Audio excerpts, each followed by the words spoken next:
મોહનદાસ કરમચંદ ગાંધીનો જન્મ 2 ઓક્ટોબર 1869ના રોજ ગુજરાતના પોરબંદરમાં થયો.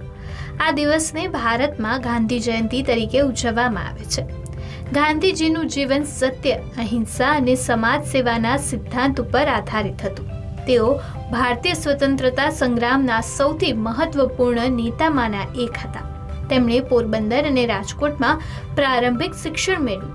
1888માં તેઓ ઇંગ્લેન્ડ ગયા અને ઇન્ટર ટેમ્પલ લંડનમાં કાયદાનો અભ્યાસ કર્યો. 1891માં તેઓ વકીલ તરીકે ભારત પાછા ફર્યા. પછી 1893માં ગાંધીજીએ એક કાનૂની કેસના સંબંધમાં દક્ષિણ આફ્રિકા ગયા. ત્યાં તેમને વંશીય ભેદભાવ અને અન્યાયનો સામનો કરવો પડ્યો. દક્ષિણ આફ્રિકામાં જ તેમણે અહિંસા અને સત્યાગ્રહના સિદ્ધાંત વિકસાવ્યા અને ત્યાં ભારતીયોના અધિકારો માટે લડ્યા. ગાંધીજી 1915માં ભારત પરત ફર્યા અને દેશના સ્વતંત્ર સંગ્રામમાં ભાગ લેવાનું શરૂ કર્યું. 1917માં ચંપારણ સત્યાગ્રહ ગાંધીજીનું પ્રથમ મોટું આંદોલન હતું, જેમાં તેમણે બિહારના ચંપારણ જિલ્લામાં નીલ ખેડૂતોના અધિકારો માટે લડત લડી હતી. ત્યારબાદ ગાંધીજીએ 1920માં અસહકાર ચળવળ, 1930માં મીઠાના સત્યાગ્રહ અને 1942માં ભારત છોડો આંદોલનનું નેતૃત્વ કર્યું. 30 જાન્યુઆરી 1948ના રોજ ગાંધીજીની હત્યા કરવામાં આવી. નથુરામ ગોડસે ગાંધીજીને ત્યારે ગોળી મારી હતી જ્યારે તેઓ નવી દિલ્હીમાં પ્રાર્થના સભામાં જઈ રહ્યા હતા. તેમના મૃત્યુ પછી પણ તેમના વિચારો અને સિદ્ધાંતો સમગ્ર વિશ્વમાં પ્રેરણા સ્ત્રોત છે. લાલ બહાદુર શાસ્ત્રીનો જન્મ 2 ઓક્ટોબર 1904ના રોજ ઉત્તર પ્રદેશમાં થયો. તેઓ ભારતના બીજા વડાપ્રધાન હતા. તેઓ તેમના સાદા જીવન, ઉચ્ચ નૈતિકતા અને દેશભક્તિ માટે જાણીતા છે. પ્રાથમિક શિક્ષણ પૂર્ણ કર્યા બાદ તેઓ વારાણસી ગયા, જ્યાં તેમને કાશી વિદ્યાપીઠમાંથી શિક્ષણ મેળવ્યું. લાલ બહાદુર શાસ્ત્રી ગાંધીજીની આગેવાની હેઠળની સ્વતંત્રતા ચળવળ તરફ ઝુકાવ ધરાવતા હતા. તેમણે ગાંધીજીના અસહકાર ચળવળમાં સક્રિયપણે ભાગ લીધો અને આઝાદીની લડાઈમાં ઘણી વખત જેલ પણ ગયા. ભારતની આઝાદી પછી શાસ્ત્રીજી ઘણા મહત્વપૂર્ણ સરકારી હોદ્દા પર રહ્યા. તેમણે ઉત્તર પ્રદેશના સંસદીય સચિવ તરીકે પણ કામ કર્યું અને બાદમાં ગૃહમંત્રી બન્યા. 1951માં તેઓ કેન્દ્રીય પરિવહન અને રેલવે મંત્રી બન્યા. 1964માં જવાહરલાલ નહેરુના અવસાન પછી લાલ બહાદુર શાસ્ત્રીને ભારતના બીજા વડાપ્રધાન તરીકે નિયુક્ત કરવામાં આવ્યા.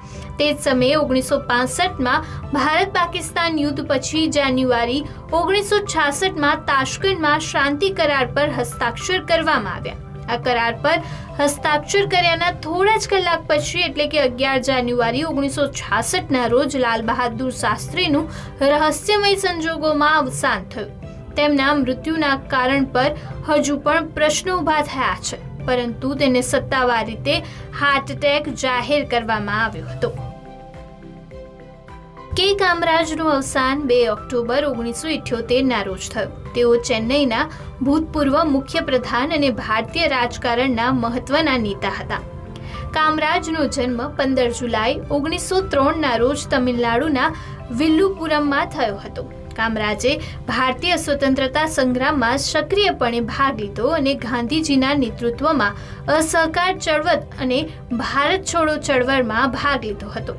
આઝાદી પછી કામરાજે તમિલનાડુના રાજકારણમાં મહત્વની ભૂમિકા ભજવી હતી. તેઓ ભારતીય રાષ્ટ્રીય કોંગ્રેસના અગ્રણી નેતા હતા અને તમિલનાડુમાં પક્ષને મજબૂત બનાવવામાં મહત્વની ભૂમિકા ભજવી હતી. 1954માં કામરાજ તમિલનાડુના મુખ્યમંત્રી બન્યા અને 1963 સુધી પદ ઉપર રહ્યા.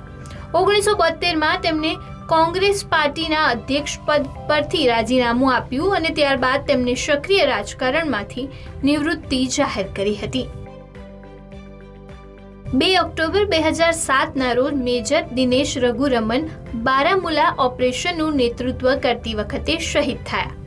એસી જાટ રેજિમેન્ટની 19મી બટાલિયનના અધિકારી મેજર દિનેશ રઘુરામનને મરણોત્તર અશોક ચક્ર, ભારતના સર્વોચ્ચ શાંતિ સમયના લશ્કરી સન્માનથી નવાજવામાં આવ્યા હતા. મેજર રમનને 2 ઓક્ટોબર 2007ના રોજ બારામુલા વિસ્તારમાં છુપાયેલા આતંકવાદીને પકડવા માટે ઓપરેશન શરૂ કરવાનું કામ સોંપવામાં આવ્યું હતું. શંકાસ્પદ ઘરોની નજીક પહોંચતા મેજર રમણે એક સાથી અધિકારીની ચીસો સાંભળી, જે ચાલુ ગોળીબાર દરમિયાન ગંભીર રીતે ઘાયલ થયા હતા. મેજર રમણે તરત જ પરિસ્થિતિનું વિશ્લેષણ કર્યું અને તેના સાથી અધિકારીને બચાવવા તે દિશા ઉપર આગળ વધ્યા. ત્યારબાદ તેમને વધુ 2 ઘાયલ સૈનિકોને સલામત સ્થળે ખસેડ્યા. ત્યાર પછી તે 2 આતંકવાદી તરફ આગળ વધ્યા, જેને સૈનિકોને ભારે નુકસાન પહોંચાડ્યું હતું. પરંતુ નજીકના મકાનમાં અન્ય આતંકવાદી છુપાયેલા હતા, જેમને મેજર રમણ પર ગોળીબાર કર્યો, જેના કારણે મેજર રમણ ગંભીર રીતે ઘાયલ થયા. મેજર રમણને શ્રીનગરની સૈન્ય હોસ્પિટલમાં લઈ જવામાં આવ્યા હતા, જ્યાં તેમનું મૃત્યુ થયું હતું. 2 ઓક્ટોબર 1952ના રોજ ભારત સરકાર દ્વારા સમુદાય વિકાસ કાર્યક્રમ શરૂ કરવામાં આવ્યો હતો. આ કાર્યક્રમ ભારતમાં ગ્રામીણ વિકાસ અને સમગ્ર સમુદાયની પ્રગતિને પ્રોત્સાહન આપવા માટે શરૂ કરવામાં આવ્યો હતો. સામુદાયિક વિકાસ કાર્યક્રમનો મુખ્ય ઉદ્દેશ્ય ગ્રામીણ વિસ્તારમાં સામાજિક અને આર્થિક વિકાસને પ્રોત્સાહન આપવાનો હતો. આ અંતર્ગત સ્થાનિક સંસાધનોનો ઉપયોગ કરીને ગ્રામીણ લોકોને આત્મનિર્ભર બનાવવા અને તેમનું જીવન ધોરણ સુધારવા માટે વિવિધ પ્રવૃત્તિઓ અને યોજનાઓ અમલમાં મૂકવામાં આવી હતી. સામુદાયિક વિકાસ કાર્યક્રમોમાંથી ભારતીય ગ્રામીણ સમાજમાં ઘણા સકારાત્મક ફેરફારો થયા છે. આ કાર્યક્રમ હેઠળ થયેલા વિકાસ કાર્યોની ગ્રામીણ વિસ્તારમાં પાયાની સુવિધાઓમાં સુધારો થયો છે અને લોકોની જીવનશૈલી પણ પરિવર્તન આવ્યું છે. જો કે પ્રોગ્રામના અમલીકરણમાં કેટલાક પડકારોનો સામનો પણ કરવો પડ્યો છે, જેમાં સંસાધનોનો અભાવ, વ્યવસ્થાપનની સમસ્યા. કમ્યુનિટી ડેવલપમેન્ટ પ્રોગ્રામને ભારતના ગ્રામીણ વિસ્તારમાં સર્વાંગી વિકાસ તરફ મહત્વના પગલાં લીધા છે. તે ગ્રામીણ સમુદાયને સશક્ત બનાવવામાં અને તેમની સમસ્યાઓને ઉકેલવામાં મદદ કરી રહ્યા છે. રાષ્ટ્રીય વન્યજીવન સપ્તાહ દર વર્ષે 2 ઓક્ટોબરથી 8 ઓક્ટોબરની વચ્ચે ઉજવવામાં આવે છે.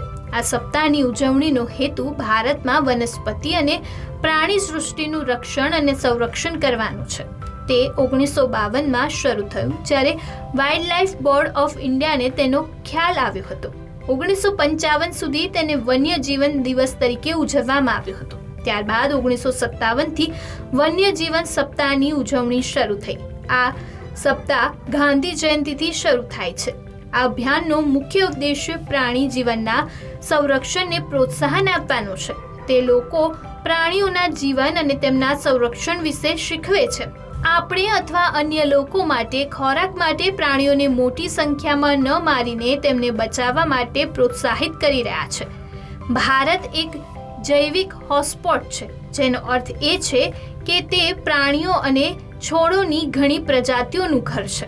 ભારતની વનસ્પતિ વિશ્વની જૈવ વૈવિધતામાં 7%થી વધુ હિસ્સો ધરાવે છે. આ અંતર્ગત જૈવિક રીતે વૈવિધ્યસભર દેશને આ સમૃદ્ધ કવરને બચાવવા માટે યોગ્ય શિક્ષણ અને જાગૃતિની જરૂર છે. આથી જ વન્યજીવન સપ્તાહનો ખ્યાલ બનાવવામાં આવ્યો હતો.